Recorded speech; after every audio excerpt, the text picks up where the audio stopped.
LioConvoy here. So, this is it.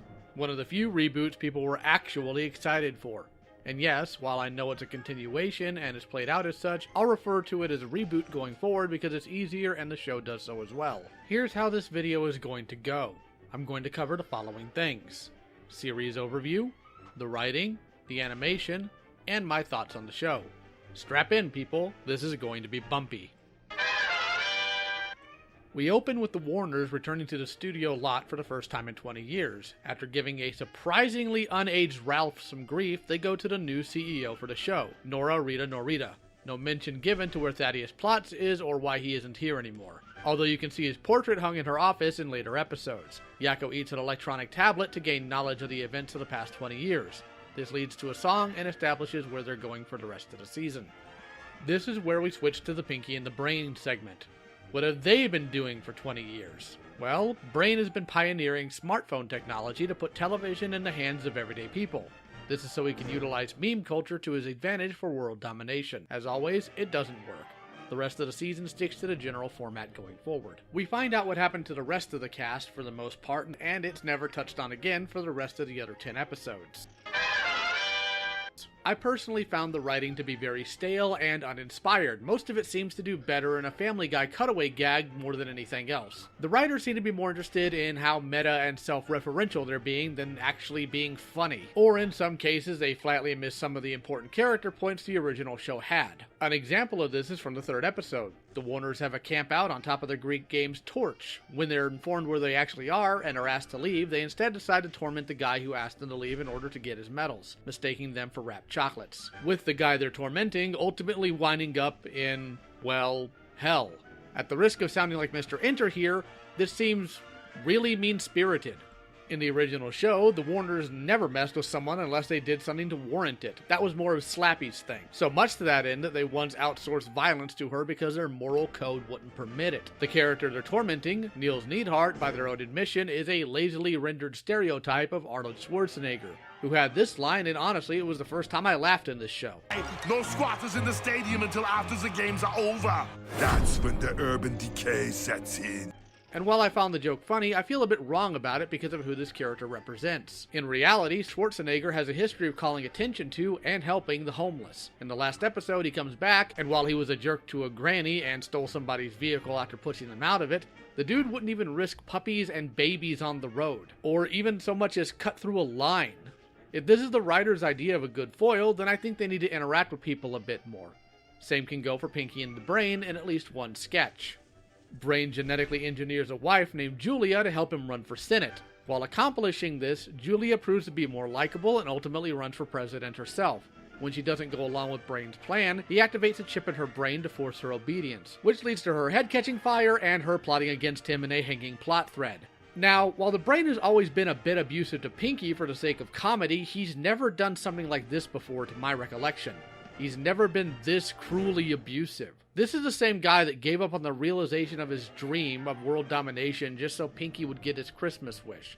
I'm sorry, but the characterization here misses the mark. But that's enough of my moralizing. For now. The writers seem to be attempting to be relevant way too hard. They throw in your face multiple times how meta they are and that we're expecting that from them. But the truth is, that's not really accurate. The commentary was always something that was born naturally out of the comedy of the original show. It's like the writers are writing what they remember the original to be, not what it was. And yes, I know they made fun of Trump. I don't care. If you're going to tell me the original hit both parties equally, stop. No, they didn't. You are flatly wrong. And they always went harder on the Republicans than they did the Democrats. I'll do an entire video detailing every single political joke in the original show if I need to. Let me know in the comments if you want that. But anyways, Animaniacs always skewed left. The animation industry as a whole always did. Why this surprises people is beyond me. There are other choices the writers made that I'll be getting into later in the video though. For now, just be aware I don't find them funny or clever. And that skit with Brain leading a commie hunt in Washington during the Red Scare, replacing commies with mice, would have been more clever as a Chicken Boo sketch. Just saying. The animation for quite a bit of the original show is hard to live up to. One reason being is because it was pretty great overall, the other fact being that it was animated by 8 different studios. I can't go into every single one of the problems I have here, but it just seems to me that all the animators were on different pages. You can tell part of this by even the intro itself. The redone parts flow and move differently than the original animations for it. And the Pinky and the Brain intro isn't inspiring in the least bit. It's very dull. They would have been better by just redoing the original intro, whether it be the Animaniacs one specifically or the one for the individual show itself.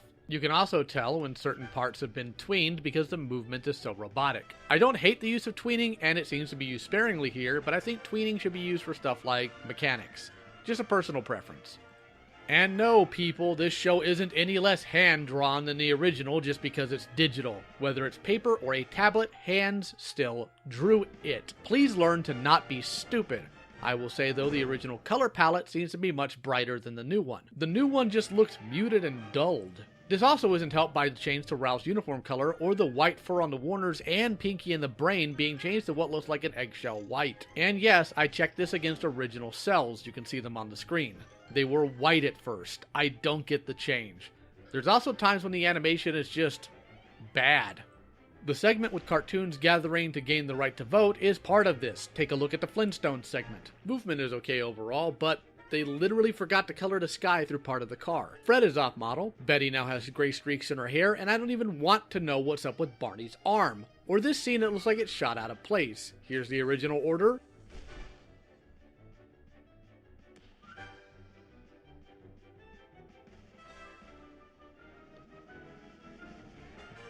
And here's a reordering that makes sense.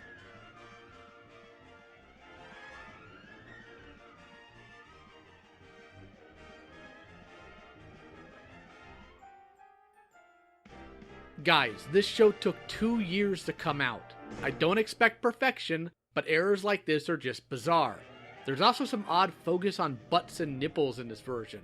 No, I'm not just seeing things. Here's a montage.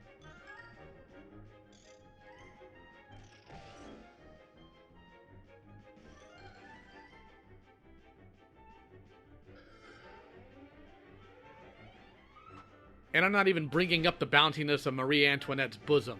That combined with all the gross-up humor makes me ask, did these animators actually watch the original? Or did they assume all 90s cartoons were Rocko's Modern Life and Ren and Stimpy? While the original show had the occasional butt joke or Wacko ate something gross, it wasn't to this extreme from what I can recall. Keep in mind, this is only 13 episodes. Did we really need to see Odysseus' pubes peeking up from above his skirt? Just find a tone and stay with it. Also, body horror. Overall, I would sincerely skip this. It's trying way too hard to be relevant and point to modern things. While the original took shots at current topics and pop culture, it did it in a way that felt natural. The pop culture was an aside that moved the plot or joke around. In this, it seems they want to make the reference the main feature. Even when older Looney Tunes cartoons made pop culture references, it constructed them in a way that it still stood on its own if the audience didn't know who these people are. Making an entire episode mocking Russians with an outdated stereotype just to tell a Trump joke at the end isn't evidence of good execution here. Now, to be clear, I'm fine with people making fun of Trump. I'm certainly not in his fan club.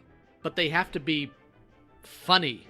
And it just doesn't hit for me. However, on the topic of political commentary, the 4th episode skit about gun control is bad. Like, really bad. Using rabbits as a stand-in for guns isn't a good choice. Utilizing them as a nuisance that's just overcrowding everything isn't a responsible way to handle the subject either. And the solution of just do what Australia did isn't as clever or reasonable as the writers for this likely think it is. Gun culture and the rights we have to bear them is a large and broad subject filled with a lot of nuance and moral quandaries. This skit is tone-deaf, ham-fisted, and asinine. And no, having a well-animated anime fight scene doesn't make the piss-poor writing of this episode go away. You could have solved all your issues with this script by changing it from a topic of gun control to making the bun dealer a stand-in for the NRA itself. It's done more than enough to be criticized, if not condemned, for their actions, both from people asking for more gun control and staunch Second Amendment advocates. But that takes nuance and understanding with intricacies of this issue, and the writers here clearly don't have that. I know a lot of the writers worked on Modern Animation and Family Guy. I'll say this once and once only. Just because you can write one thing doesn't mean you'll be successful in writing another. With that out of the way, let's address a couple of the scandals this show has gotten itself into since it released. First off, the 6th episode of the show had to be temporarily pulled from Hulu. Why? Because a number on screen apparently belonged to a phone sex hotline.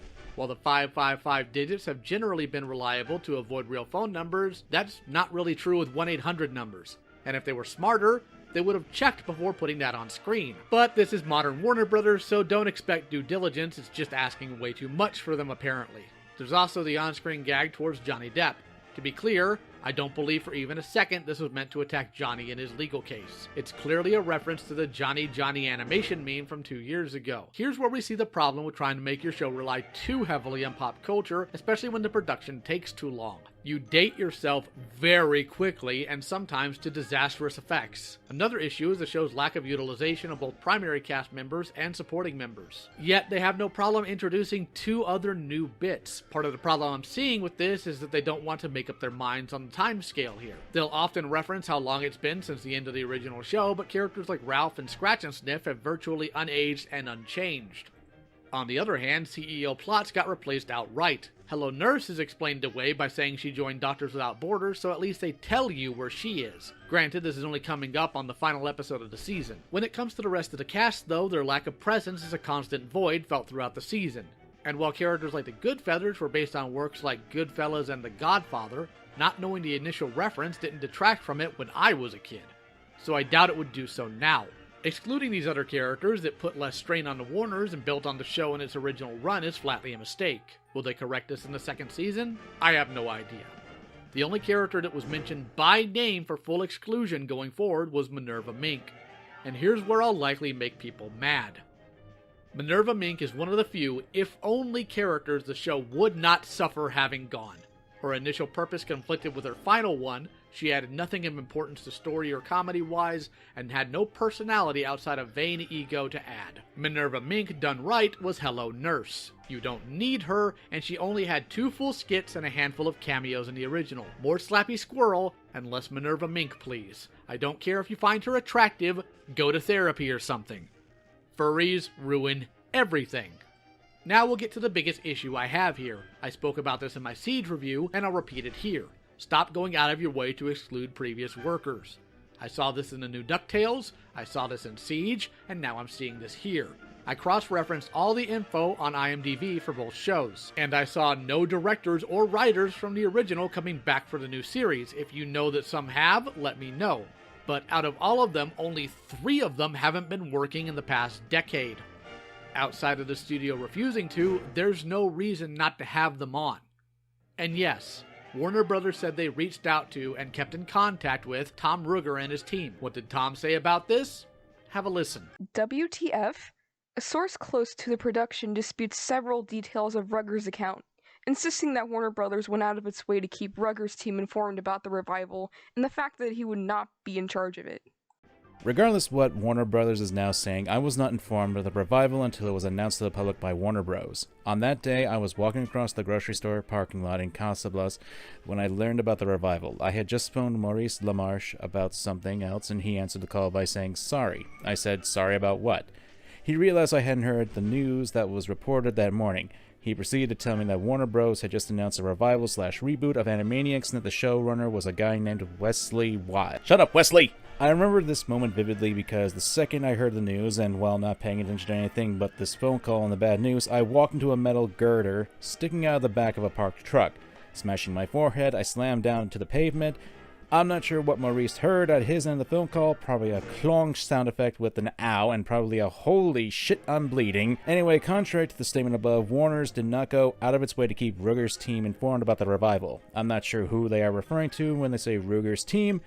If they're including the original Animaniacs series producer, writer, story editor Sherry Stoner as part of Ruegger's team, they never contacted her, ever. And they never contacted me, ever. Until my agent peppered them with phone calls and emails, and then Warner Bros. Made it clear to my agent that they would not be including me in the reboot. Tom and his crew is why the original show was successful. The best voice actors and animators in the world won't make a difference if the writing and direction is sloppy. Both the studio doing this and us allowing it is inexcusable. We have to hold these corporations responsible for nonsense like this. And the sheer amount of super positive reviews being put out with no mention of this issue tells how many cartoon reviewers only care about this medium so far as I like picture on screen. Have some standards. We've seen this type of behavior by corporations in every field of entertainment. Stop rewarding it by praising their works. I really wanted to like this show. I did. Believe it or not, I don't go into things with a desire to dislike them or hate them. But with the issues here and the moral problems in production, I see no reason to praise or like this show. The jokes don't hit, the writing is abysmal, and they put the cart before the horse on commentary gags. I have no desire to watch through this again or to see another season. As I said in the notes I made while watching the episodes, I shouldn't be this bored watching freaking Animaniacs. Let me know what you think, good or bad, in the comments below. Special thanks as always to my patrons. If you want to support me, links in the description. I'm LioConvoy. Take care.